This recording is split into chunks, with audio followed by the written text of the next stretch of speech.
Vamos tentar perceber melhor o porquê deste verão ao contrário. É nosso convidado o especialista em climatologia, Mário Marques, junta-se em direto a partir dos estúdios da SIC em Matosinhos. Mário, boa noite, bem-vindo. Há mesmo uma explicação concreta para este verão ameno na Europa do Sul e para o calor anormal na Europa do Norte? Sim, claro, existe uma explicação concreta e científica. Neste momento, e desde há um mês e meio, sensivelmente, existe um padrão climático no hemisfério norte, que abrange a Europa, que tem a ver com o posicionamento do anticiclone.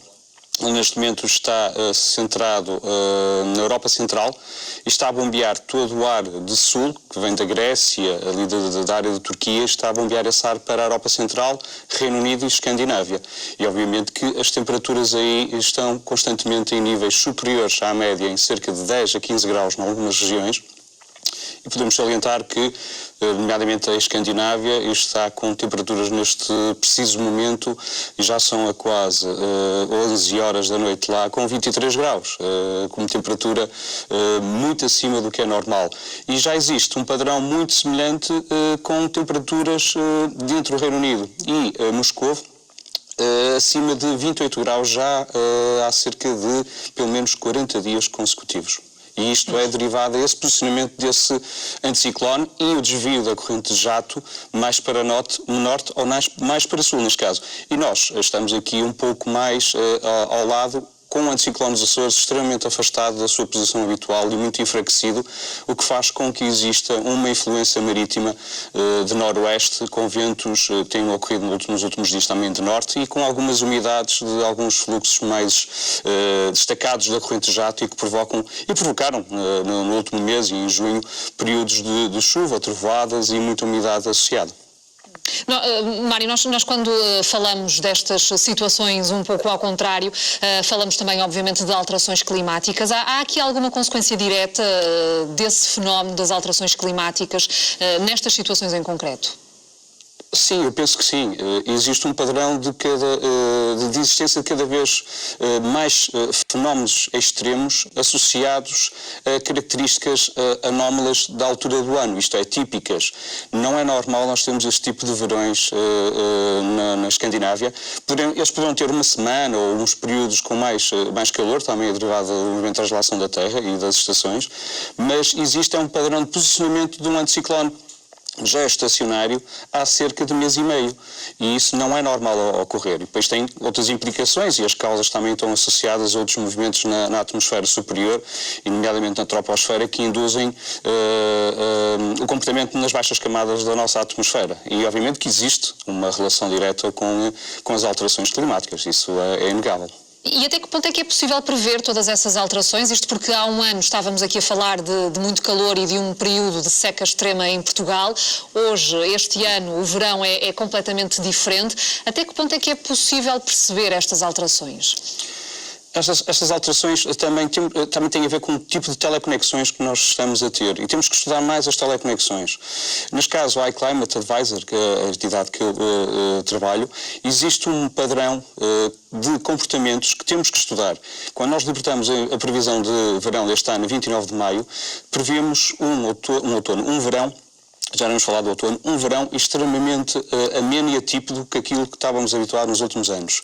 Muito mais fresco e com uma umidade mais elevada. Isto é, a umidade não é só precipitação, é nevoeiros, mais nebulosidade associada e fluxos de noroeste marítimos que iriam fazer com que o nosso verão fosse extremamente atípico. E, por um lado, muito bom, porque os nossos bombeiros merecem descansar após 2 anos muito complicados, mas, por outro lado, existe um grande impacto económico associado a todo este verão, de uma forma negativa em todo o litoral oeste e a sul, mesmo um pouco também a nível de outros setores ligados ou diretamente ou indiretamente ao turismo de praia e de montanha. Isso existe. Agora, temos que começar a estudar mais, temos que correlacionar essas teleconexões. O El Niño é uma delas, mas temos que ver outras associações que existem, temperaturas da água do mar, oscilações do Atlântico Norte, do Sul, entre outras, e temos que começar a padronizar alguns comportamentos e projetar cenários. Isto é de extrema importância. Não podemos só confiar nos modelos climáticos. Os modelos climáticos são úteis, mas temos que correlacionar todos esses índices. Isso é, são sintomas que nos podem ajudar a diagnosticar a doença, neste caso, o comportamento da atmosfera a médio e longo prazo. E nesta altura do ano é normal estarmos preocupados em saber como vai estar o tempo, porque vamos de férias ou estamos de férias, mas há consequências bastante graves que podem resultar destas alterações. O Mário já dava conta de algumas delas, nomeadamente no que diz respeito ao impacto económico. Há vários estudos sobre isso. Um estudo de agosto do ano passado dos cientistas do Centro Comum de Investigação da Comissão Europeia previa que os desastres climáticos podem matar mais de 150 mil europeus por ano em 2100. É uma visão demasiado catastrófica? Pode mesmo ser real esta previsão? São previsões e valem o que valem, mas poderemos estar cientes que no futuro não só as alterações climáticas, mas como toda a movimentação de população que poderá ocorrer a nível mundial, a nível de deslocações para outros locais, à procura de melhores recursos, melhores climas, irá afetar também a agricultura. E outra questão, a nível de doenças. Eu suponho que nesta altura, na Escandinávia e na Inglaterra, as casas e todas as habitações estão preparadas para o frio, não estão preparadas para o calor. Portanto, deve existir um grande desconforto térmico no interior dessas mesmas casas. Aqueles grupos de risco, idosos, crianças, asmáticos, problemas circulatórios, diabetes, estão neste momento a sofrer muito, mas muito com essas questões, e não duvido que iremos ter no final deste verão alguns indicadores que nos irão ajudar já a mitigar um pouco esses números, e não estou a dizer que serão 100 mil ou 150 mil no ano 2100, mas poderemos já ter um upgrade contínuo, ano após ano ou década a década, que se pode aproximar nessa questão e poderá contribuir para uma maior mortalidade, isso sem dúvida, acredito nessa situação. O Mário já aqui nos explicou um pouco como é que funciona a previsão deste tipo de fenómenos. Tem estado a trabalhar com uma equipa no sentido de aperfeiçoar e ser cada vez mais fácil prever o que aí vem. Voltando ainda a este estudo que eu referia, destes cientistas do Centro Comum de Investigação da Comissão Europeia, o relatório que eles fizeram dizia que as ondas de calor e a seca irão afetar principalmente os países do sul da Europa, onde provavelmente todas as pessoas ver-se-ão afetadas por um desastre climático anualmente. Era esta a previsão deles, mas em contrapartida no norte da Europa apenas uma em cada 3 pessoas será afetada por este tipo de eventos, provocando 3 mortes por cada 1 milhão de habitantes. Isto era o que dizia o relatório, mas enfim, olhando para o que se passa, por exemplo, neste verão, já temos a Europa do Norte a sofrer com uma onda de calor, ou seja, isto prova que é de facto muito difícil prever com alguma exatidão o que é que pode acontecer em termos de clima. Exato, em termos de clima é muito difícil e é imprevisível e de facto nós temos que nos aperfeiçoar a nível de previsões sazonais, a médio e longo prazo, sejam mensais de 3 em 3 meses, a nível de comportamentos atmosféricos, porque aí já nos dá uma salvaguarda de planeamento estratégico a médio e longo prazo e conseguimos adotar medidas mais em conta com as previsões sazonais. Obviamente que tem que ter fiabilidade, uma mínima fiabilidade. Por exemplo, na nossa projeção deste verão, ir em conta um verão atípico, ameno, mais instável, mais úmido e óbvio, neste caso poderiam ser tomadas medidas de proteção, de proatividade ou mesmo de planeamento estratégico junto das entidades do turismo para que efetuassem algum tipo de medidas para se precaverem e minimizar os impactos da mesma. O mesmo poderá acontecer também no outono, eventualmente já estou a terminar a previsão do outono e a previsão do outono espero estar enganado por um lado, mas prevejo um outono muito instável, muito chuvoso, especialmente mais chuvoso nos últimos 15 a 20 anos neste setor, especialmente o mês de setembro, e obviamente que tendo em conta essa previsão, e se ela tiver uma mínima fiabilidade, poderemos tomar medidas de proteção, porque não é só os fogos que matam, nem são as ondas de calor que matam. As ondas de frio e os invernos, o frio mata mais que o calor, e nomeadamente nos povos do sul.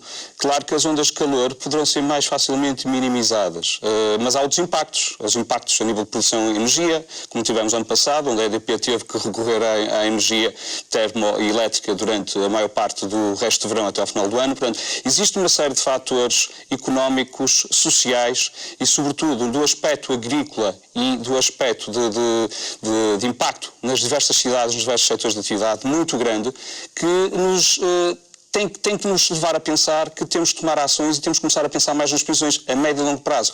Esses estudos são estudos de cenários climáticos, são diferentes, não são previsões, são projeções e de cenários, projeções a muito longo prazo, que obviamente valem o que valem, mas têm em conta já o impacto tremendo que as alterações climáticas estão a ter e, na minha opinião, as alterações climáticas são irreversíveis, elas estão aí, temos que nos adaptar a elas, sem dúvida.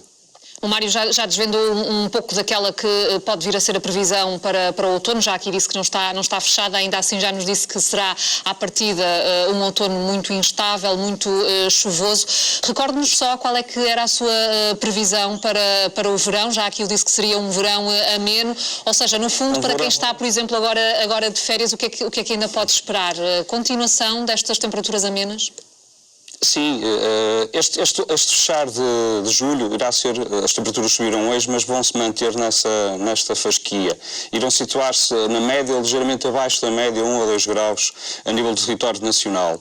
Claro que o interior será sempre privilegiado, mas o litoral irá ser mais afetado pela nortada. Depois de aproveitar, será a primeira quinzena, na minha opinião, de agosto, onde irá ter um ar da sua graça, sobretudo na primeira semana, mas depois poderá haver uma consequência desse mesmo calor, uma baixa pressão de origem térmica ou uma depressão despegada da corrente de jato que pode afetar a nível de instabilidade de trovoada. Agora, a segunda quinzena de agosto, temo que não seja muito favorável para... é uma continuidade daquilo que foi junho e a primeira metade de julho. E depois teremos o resto de setembro, mas a nível de setembro, o 1 de setembro é quando se inicia o outono climático, né, para nós climatologistas, mas o setembro poderá ser ainda aquele restinho de verão. Quando digo que o setembro possa ser instável e com algumas situações de trovoadas com alguma severidade, também pode significar que elas são provocadas pelo calor. Como se costuma dizer, grande calma, grande tormenta, não é? Quando existe muita energia na atmosfera e umidade, obviamente que são dois ingredientes fundamentais para que existam depois as trovoadas, mas também existe algum calor associado. Mas será depois uma incógnita mais para a frente a desvendar. Mário, obrigada pela sua disponibilidade para estar aqui à conversa connosco neste jornal de domingo. Boa noite.